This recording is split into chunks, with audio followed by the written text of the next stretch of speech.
गेल्या 3 दिवसापासून या ठिकाणी जळगाव जिल्ह्यातील गिरण्या पट्ट्याला अवकाळी पावसाने मोठा तडाखा दिलेला आहे. आपण सध्या पाचोरा तालुक्यातील बाळस शिवारामध्ये उभे आहोत आणि बाळस शिवारामध्ये या ठिकाणी या केळीच्या बागा ज्या आहेत त्या उद्ध्वस्त झालेल्या आहे. एकंदरीत कुठेतरी सप्टेंबर महिन्यामध्ये झालेल्या अतिवृष्टी आणि ऑक्टोबर महिन्यामध्ये झालेल्या अवकाळी पावसामुळे शेतकऱ्याच्या हातातोंडाशी आलेला घास जो आहे तो या ठिकाणी निसर्गाने हिरावून नेलेला आहे आणि या ठिकाणी आता केळीचं प्रचंड नुकसान झालेलं आहे.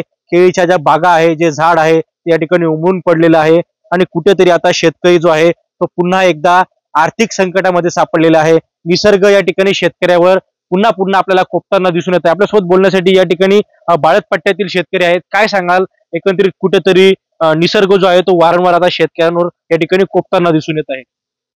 शेतकरी तिहेरी संकटात सापडलेला आहे. एक आसमानी संकट, एक व्यापारी संकट आणि एक सरकारचं संकट. या तिहेरी संकटातून शेतकऱ्यांनी कसं वाचावं आणि कशा पद्धतीने बाहेर निघावं हे शेतकऱ्यालाही कळत नाही. सप्टेंबर महिन्यात झालेल्या अतिवृष्टीमुळे आणि आता या महिन्यात, आता सध्या मी ज्यावेळेस तुमच्याशी बोलतोय त्यावेळेस सुद्धा पाऊस चालू आहे. ह्या अवकाळी पावसामुळे शेतकऱ्यांचं अतोनात इतकं नुकसान झालंय की ते म्हणजे शब्दाने व्यक्तच करता येत नाही.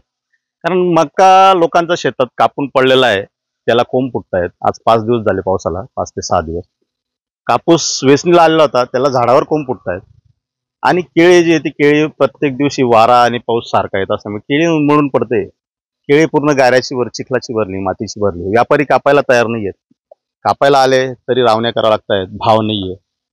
शेतकऱ्यांनी नेमकं मक्याला विकायला गेलं तर मक्याला भाव नाही. कापूस गेल्या वर्षी 10,000 रुपये होता, तो आता 5,000 4,000 रुपये कापूस मागतायत. कारण पावसामुळे कापसाची क्वालिटी बदलली आहे, त्याच्यामुळे कापसाचाही भाव कमी झालेला आहे. अशा वेळेस सरकारने जी काही मदत शेतकऱ्यांना जाहीर केली, निदान तेवढी तरी टाकावी. भविष्यात पुढे शेतकरी परत उभा राहू शकेल की नाही शकेल याची गॅरंटी नाही आहे. कारण की एकदम आलेल्या मालाला निसर्गाने मारले गेलं, परत व्यापारी मारतायत. शेतीमालाला भाव नाहीये, मार्केटला नेल्यानंतर कुठल्याही मालाला भाव मिळत नाहीये. असं जर कधी अजून 2 वर्ष चाललं तर जगाचा पोशिंदा बोटावर मोजण्यात शिल्लक राहील. बाबा, काय सांगाल, एकंदरीत या परिसरामध्ये किती हेक्टर पिकांना या ठिकाणी फटका बसलेला आहे, काय आपला अंदाज आहे? जुलै, ऑगस्ट, सप्टेंबर महिन्याची अतिवृष्टी आणि परत चालू 3-4 दिवसापासून वारा आणि पाऊस, त्यामुळे पहिल्यांदाच अतिवृष्टीमध्ये केळी, आपला कपाशी आणि मक्का 60 ते 70% गेलेलं होतं. राहिलं थोडाफार कपाशी त्यात फुटलेली होती, तिला कोंब फुटतायत. मक्का तोडून पडलेला होता, त्याला कोंब येत आहेत. परत राहिली बागायत म्हणजे केळी उन्मळून पडते वाऱ्यामुळे. शेतकरी आज तिहेरी संकटात सापडला. परत राहिलं तर व्यापारी कोणत्याही प्रकारच्या मालाला भाव नाही. फक्त शेतकऱ्यांची एकच अपेक्षा आहे की आता जेणेकरून शासनाकडून जास्तीत जास्त खरीप आणि बागायत यांना भरपाई कशी मिळेल, लवकरात लवकर मिळेल, हीच शेतकऱ्यांची अपेक्षा. काय सांगाल, एकंदरीत मोठं नुकसान या ठिकाणी शेतकऱ्यांचं झालेलं आहे. सप्टेंबर महिन्यामध्ये शासनाने काही अनुदान जाहीर केलं होतं, ते अजूनही आलेलं नाही. ते 6,000 मध्ये काय होणार आहे सर? 6,000 मध्ये काय होणार आहे? सांगायला 17,000 दिले, 18,000 सांगताय आणि खात्यामध्ये 6,000 पडत नाहीये. केळीला भाव नाहीये. केळीला जवळजवळ लाखो रुपये खर्च करावा लागतात. 400 आणि 500 रुपये व्यापारी घेत नाहीये आणि बाहेर जर घ्यायला गेलो तर 40 रुपये डझनने कोणी देत नाहीये. म्हणजे त्याच्यावर बंधन आहे आणि शेतकऱ्यावर काय बंधन नाहीये. शेतकऱ्याचा माल फुकट आहे का? व्यापाऱ्याचा माल तो घरात गेल्यानंतर तो काही भाव विकू शकतो, पण शेतकरी का विकू शकत नाही? याच्यावर गव्हर्नमेंट काही लक्ष ठेवत नाही ना. आमच्या एकच अपेक्षा आहे की आम्हाला फक्त भाव द्यायला पाहिजे.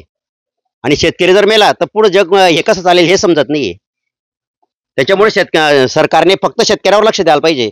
तुम्ही सगळ्यावर लक्ष आहे, व्यापाऱ्यावर आहे, शिक्षणावर आहे, सगळ्यांवर आहे, पुढाऱ्यांवर आहे, मग शेतकऱ्यावर का नाहीये? मग शेतकरी हे तर सगळी अर्थव्यवस्था आहे ना.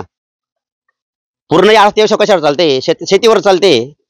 कंपन्यामध्ये काही माल तयार होणार नाही ना, की चालती तर कंपनी केळी तयार करते का? शेतकरी किंवा जेव्हा केळी तयार करेल, कापूस तयार करेल, ज्वारी तयार करेल किंवा गहू तयार करेल, शेतकरी जेव्हा तयार करेल तेव्हा तर लोक खाणार आहे ना. आणि त्या जो पिकवतोय त्यालाच नाही पैसे, आणि जो आयता माल घेऊन जातो तो पैशावाला होतोय. खरं तर आपण बघू शकतो की शेतकऱ्याला जगाचं पोशिंदा म्हटलं जातं, परंतु या जगाच्या पोशिंद्याकडे कुणाचंही लक्ष नाही. अशाच या ठिकाणी भावना ज्या आहेत त्या शेतकऱ्यांनी व्यक्त केलेल्या आहे.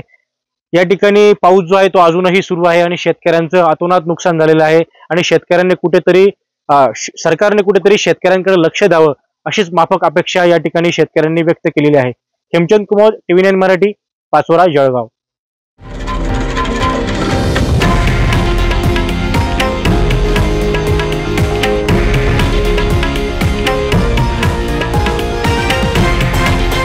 हे आहे देशातील नंबर 1 न्यूज नेटवर्क आणि आपण पाहत आहात TV9 मराठी, एकमेव.